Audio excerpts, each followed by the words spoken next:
Hello and welcome. This is AM. I think of myself as the Dreamingstitcher, and this video is going to be about my progress on cross stitch over the past month. When I came to you in January, I thought I had discovered an antidote to my haulitis, my need to go out and acquire more things all the time because I love cross stitch. I love all the beautiful things. I keep getting more. And that antidote was to stitch straight through some of the pieces that I already have, specifically the ones I already started that have been languishing and neglected. If I take the time to go through them and appreciate just how many hours it takes to finish something, the idea was that that would have a very positive impact on preventing me from shopping. So in addition to showing you a couple of finishes and a start and a very old work in progress, we're going to see how well my antidote worked this month. It hasn't been a complete cure, but we'll get to that. So last time you saw me, the piece that I was trying to stitch straight through so that I could appreciate just how many hours these things take was from an old magazine. It was a piece called Monument Valley. My goodness, that's a lot of glare. It was by an artist called Georgia Ball. I believe she's the designer. I'll just take this out of here, make it a little easier on you maybe. And I said at the time I didn't know what magazine it came from because I purchased it off of eBay just as the pattern. Well, I've done a little investigating since then and found out that the magazine this appeared in was something called Classic Cross Stitch. Okay, it was put out by Hirschner's, and this particular issue was April. I don't recall whether it was March, April, or April, May. I think it was April, May of 1991. So if you are interested in anything that might have appeared in that magazine, that is where it came from. I know that now. I had achieved a little bit of progress last time I showed it to you. I've neglected to take a picture that showed where it was in my last video, but I can show you where I was about a week afterwards. Maybe. If I don't push the wrong buttons and hide things from myself. So on the 23rd of January, which was maybe a week after I last spoke to you, it was looking something like this. So there had been some progress since my visit with you. And on the 4th of February, had it significantly moved ahead. So it was about there. And on the 12th of February, which was a Friday, I think, I finished.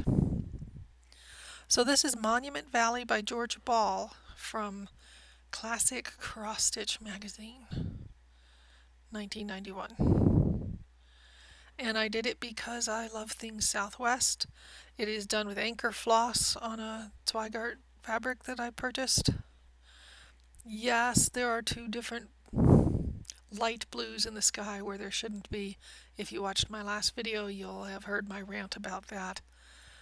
But I decided to leave it be. And the piece is done. And I plan to have it framed with a double mat, but not... In their example, they've really got a lot going on with the mat. I plan to just have one color around the basic color of the liner. I don't know how to describe that, but I do want to try to pick up some color from all those pinks and browns and things. Choose one of them, whatever one I can find to match in the mat, and have it framed.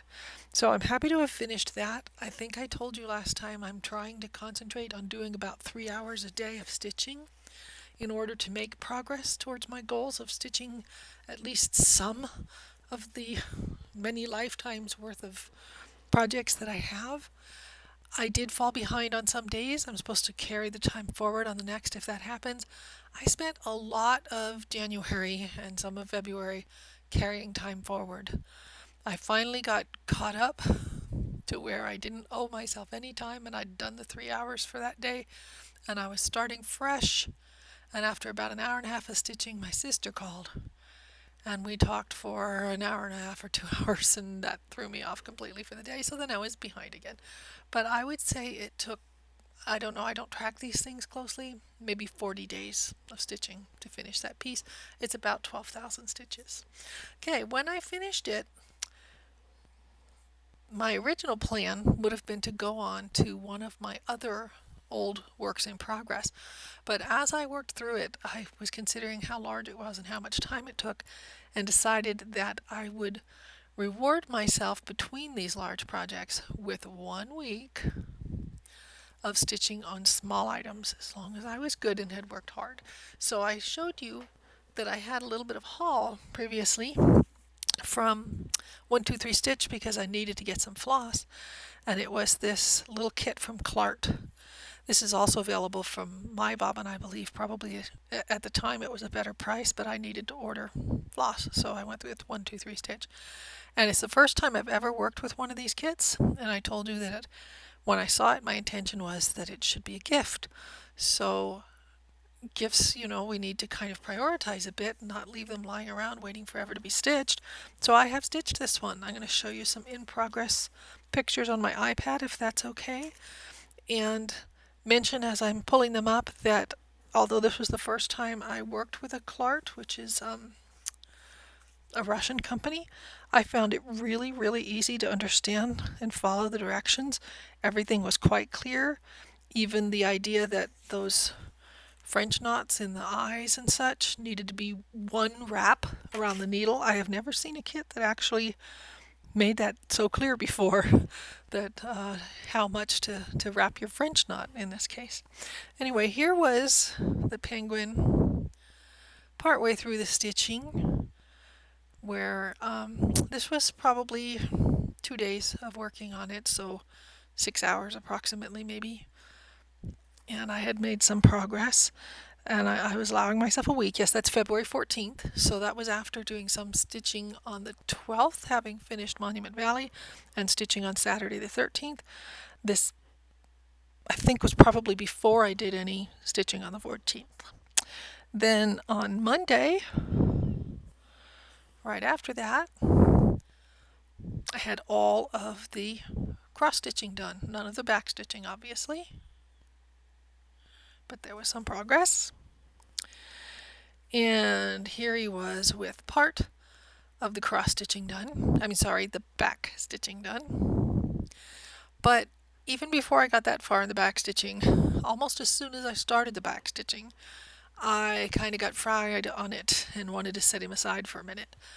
Well, minute meaning a day or two, because this sometimes backstitching, is just outlining things. Sometimes it takes a little more thought, and I needed to kind of be mentally prepared to jump into this one, because this actually had a lot of sections that I would call straight stitches, not back stitches, and some that I guess, if there's a term for it, you would call fractional backstitching, because it didn't go from hole to hole in the Aida cloth. It actually went from the middle of the edges of the Aida squares to the middle of another edge of an Aida square. I can't think of any other way to describe that but fractional. So I set him aside briefly and turned to an acquisition. I'm not supposed to be getting acquisitions, but you know that I have kind of an addiction to looking for the patterns from NP Designs that are these Southwest patterns. And I saw this one on eBay, and it wasn't like it was a huge steal or deal or anything. A little less than the retail. By the way, although I've been picking these up at eBay, I should probably mention, if I haven't before, that this company is in business. They don't go under the name NP Designs anymore, but all of these NP Designs patterns that I've been showing you are available from Southwest Decoratives and Cocopelli Quilting Company in Albuquerque, New Mexico. They have a website. You can order online. I've done it before, so you could actually get this online if you wanted. So in my week, it was still my week between large projects, I set aside the penguin when the backstitching came up and started that piece. So here I am partway through it, just so you can kind of see it growing. And here I was a little farther along. And then I kind of set him aside and did my backstitching on the penguin who got finished. So let me show you this one that's going to be a gift for a friend who likes fish.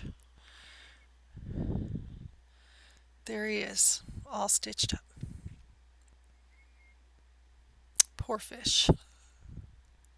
He's got gulls, he's got a penguin, he's got everybody after him. He wants to be rescued. I do feel sorry for him. I will probably, since I'm not going out to have things framed in the midst of our troubled times, I'm going to look around the house and see if I have a frame he would actually fit in.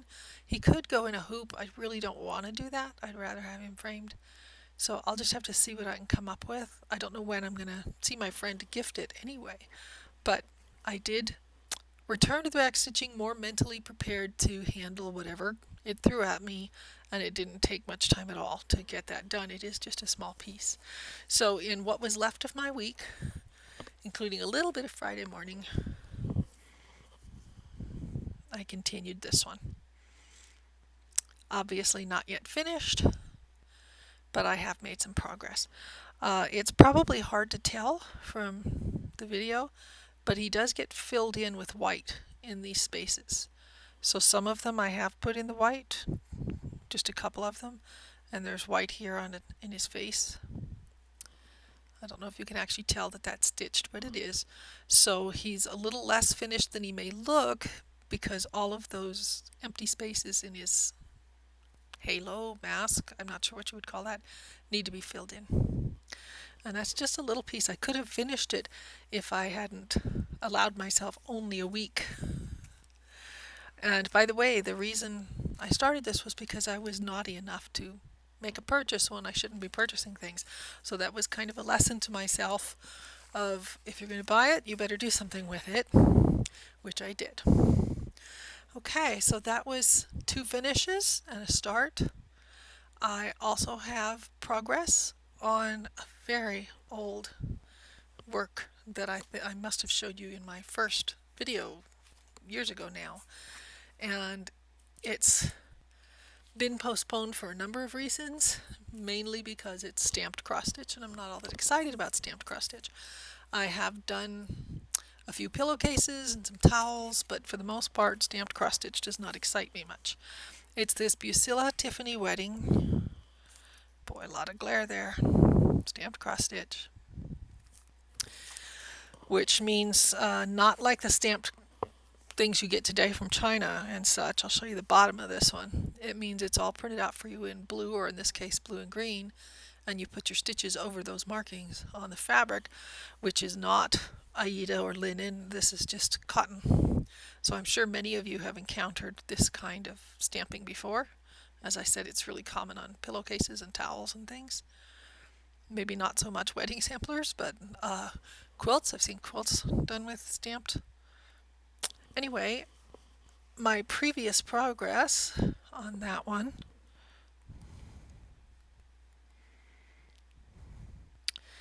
it's going to be a little hard to tell that I've made any difference since this, but here's where it was when I picked it up.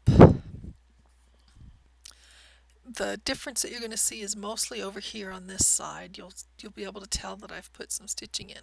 I was also plugging in a few little empty spots here. There's plenty unstitched. Like most of these flowers are not stitched yet properly. But most of what you will see is happening on that other side that I just pointed out. You know what? I meant to hold these up for you against my background and I forgot to. Anyway, if you look, most of what I've put in is over here. So some blue and yellow, turquoise.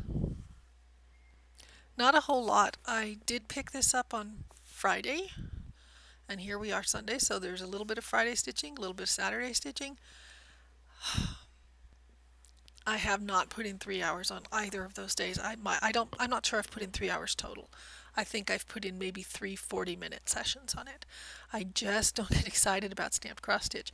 However, I am planning to stitch exclusively on that until it's done before I move on to my next project. Uh, it needs to be finished. The relative that it's for has been married for like 20 years now. This is ridiculous. They may or may not be able to appreciate receiving this wedding sampler by the time I get it done. Obviously, it will be an anniversary gift. Uh, Actually, I hope to give it as a birthday gift this year. That's why I'm doing it now. I want to get it done by the end of March so that I can get it framed and mailed off for a birthday that's in April. But I did want to show you something that's encouraged me a bit when it comes to working on this one. This package that it came in, I don't know if you can tell, but the colors are very bright and intense. More so in some cases, like on those flowers, than they actually appear to me to be in the stitching. I don't think the purples are as intense and dark. You can see some of them very dark on the edges there, but the next color in is so light that the dark really stands out. In this picture, it looks more like the two colors are closer to each other. We have a dark blue and then a purple that's also intense, so that it isn't quite such an obvious contrast. Unfortunately, this is what you actually get. Now, one of the things that I said long ago about this one is that I am sure I'm going to run out of some of the floss. I was stitching along, especially these grays, and I said there's no way there's going to be enough floss. So that really worried me. I mean, I don't want to put a whole lot of hours into a stamped piece that I don't even care for. I mean, the stamping, I like the piece. And then run out of floss and not be able to finish it. So you might have noticed the clearance sticker on that. I got it at a very reasonable price long ago. I spent more than its pre-clearance price to get the pattern from Cooler Design Studio. Why would I do that when I already have the kit? Well, maybe as a backup to do it on Aida if I had to, but mostly because that way I get a color chart that's all DMC. So as I've been adding stitching to this over the last day or two, each time I finish up with a length of floss, I've been checking it against my DMC color chart. Sometimes they actually did work with DMC and the numbers haven't changed a bit and the color doesn't seem to have changed a bit, so I know that if I run out I can replace it. Sometimes they do not match the DMC number, but so far the couple of cases that I've checked, their suggested conversion here does look very much like the floss I'm already using. So this is giving me confidence that if I continue with this piece, even if I run out of floss, I should be able to use this as a guide to DMC replacements. So that gives me confidence going forward that I'm not wasting my time trying to do this piece. Also, I was not 100% clear on whether I was supposed to backstitch everything on this piece, because if you look again at the original image, normally when you do these stamp pieces and you wash them, all the blue stamping washes out, but clearly the black stamping does not wash out. So I was thinking, is it safe to stitch over any of those black lines? Do I need to leave them all clear? Are they supposed to show? Are they what gets backstitched? Yes, it became infinitely more clear to me with this chart that everything is going to be backstitched. So all those black lines I'm going to have to go over with DMC 3799. So everything will be backstitched. So if I accidentally stitch over a line in here while I'm working on it, it's okay because I'm going to backstitch that when I'm all done. So it'll be all right. Okay, next, acquisitions. So how is my antidote to haulitis working? Well, I did have one order in place at the time of my last video that doesn't really count towards my attempts not to purchase. That was the one from my bobbin. I told you I had 5 items coming that sort of grew in my wish list because of waiting approximately 4 months for a prior order. And then by the time that order came, some of the items were out of stock, so I had to wait for them. Well, that order came in, so I'm going to show you what I got. I'm going to pause you just a moment while I grab them. The main thing that was out of stock that kept me coming back to see if it would become available was this little plesiosaurus, because I've told you before, I love dinosaurs and things prehistoric. He's not actually a dinosaur, he's a marine reptile, but I still wanted to have him to go with the others that I've got, and he came back into stock, and so I wanted to get him. There was something else that I had in my wish list that I was more questioning, because I actually have an Orenco chart of this design, but not having finished my first Orenco chart yet, my white rabbit, I wasn't sure, pardon me while I'm reaching over here, how that will turn out. Will it be too confetti heavy? Will it not look enough like the original? They never show you in their charts what the stitched image is going to look like. Not like, say, Artisy, where when you go to their website, everything they show you in their gallery has actually been stitched. They give you the finished image. Orenco doesn't do that. So I've looked a number of times at kits of this same design and been tempted to get them, and I went ahead and did that. The design I'm talking about is this Japanese woodblock print, the Great Wave at, oh, pardon me if I can't pronounce it, Kanagawa. And so now I feel a little more faith that it'll look like what that looks like. Maybe not the best rendition of the print ever, but nice enough that I could still attempt my Orenco if I want, but if I don't want to, I can put all those flosses back in my stash and just do this kit. So that's 2 of the 5. Well, I didn't have to fill up my cart to justify the shipping. Their shipping is very reasonable. You don't have to, work for the free shipping if you don't want to. But I looked around and there were a couple of other things. That's why I ended up with 5. I got this Riolis kit. You may have noticed if you've been following me for a while that I like botanicals. I've probably said as much. And so I liked those berries. This Riolis kit is number 1060. 1060 perhaps I should say. And they were advertising it under the name of red currants. I don't know if it actually has a name, but red currants is as good as anything else. And I also got a tiny one.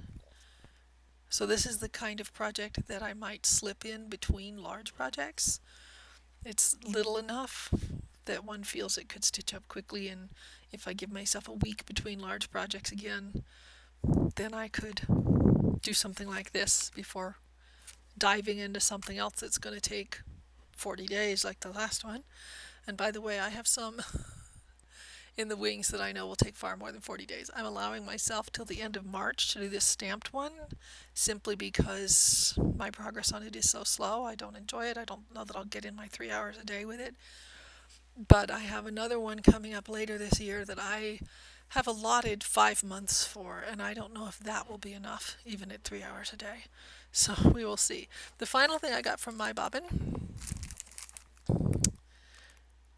I like rabbits. I've seen this one any number of times, and the danger with my bobbin is that their prices are so reasonable.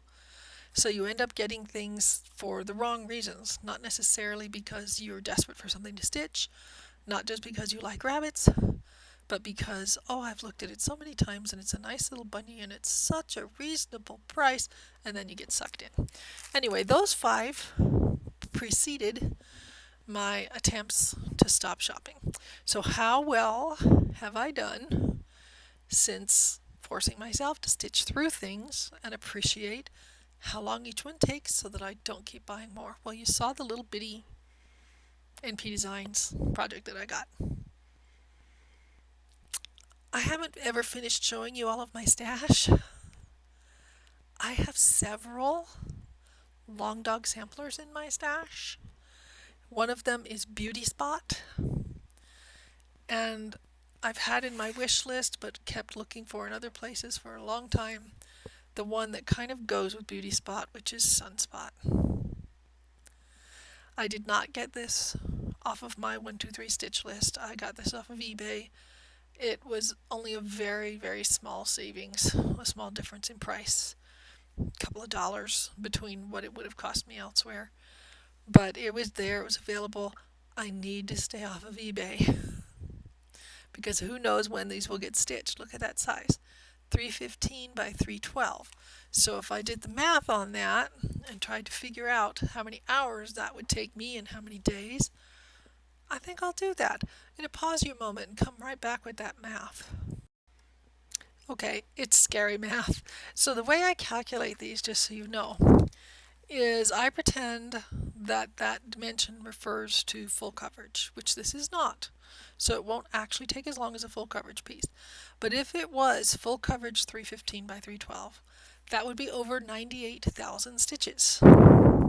Now I'm allowing myself 100 stitches an hour. I actually stitch a little faster than that depending on the piece.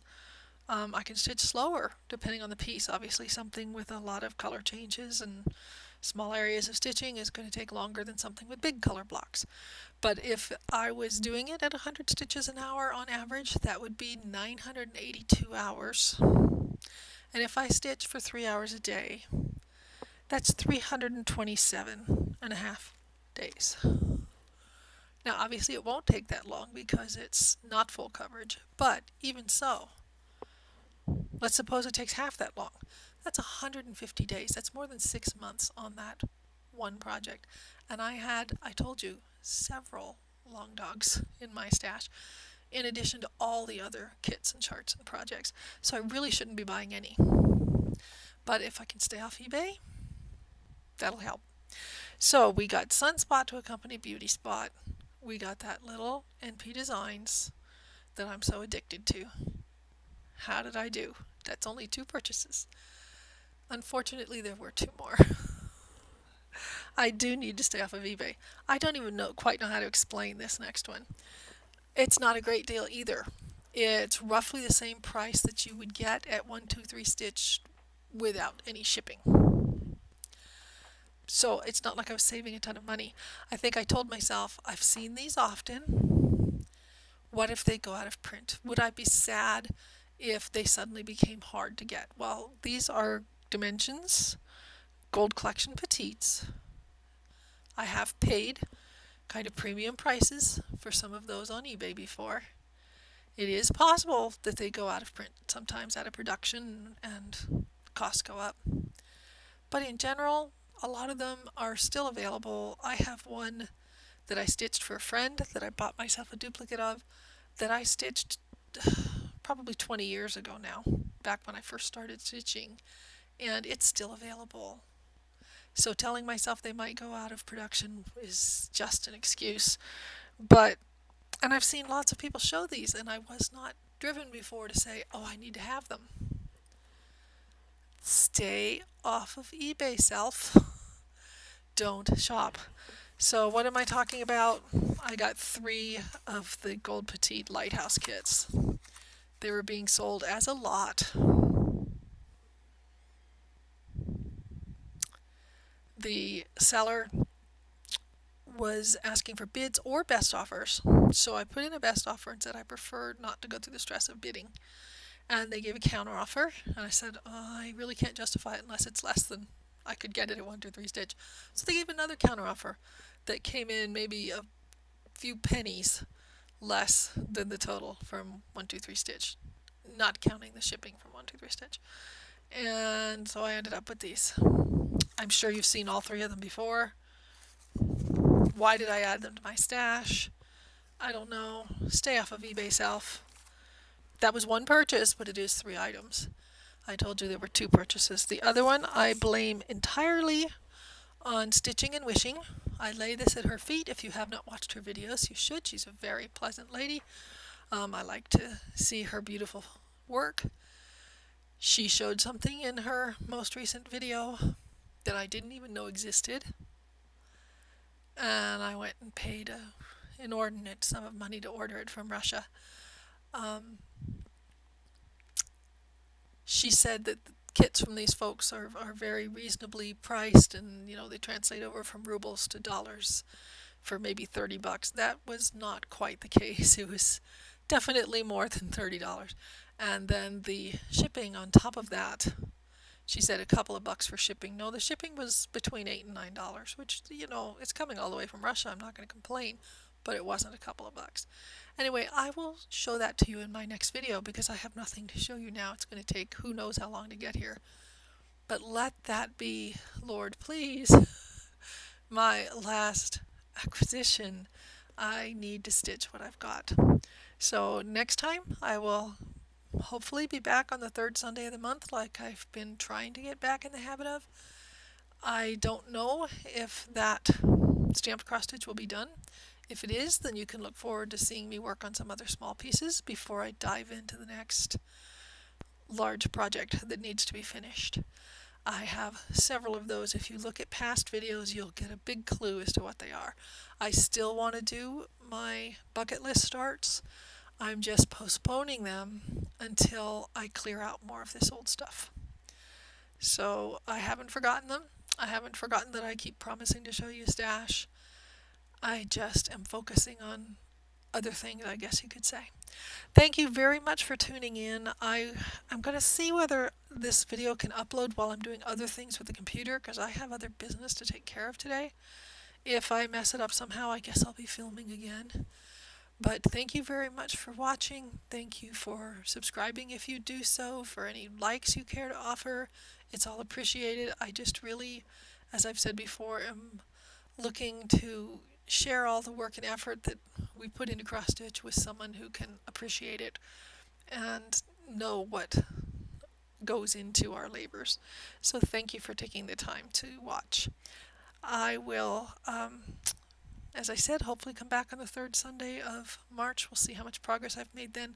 Please stay safe, stay well, take care of yourselves, and find something beautiful out in the world there that can cheer you up in these troubled times. Thanks. Bye.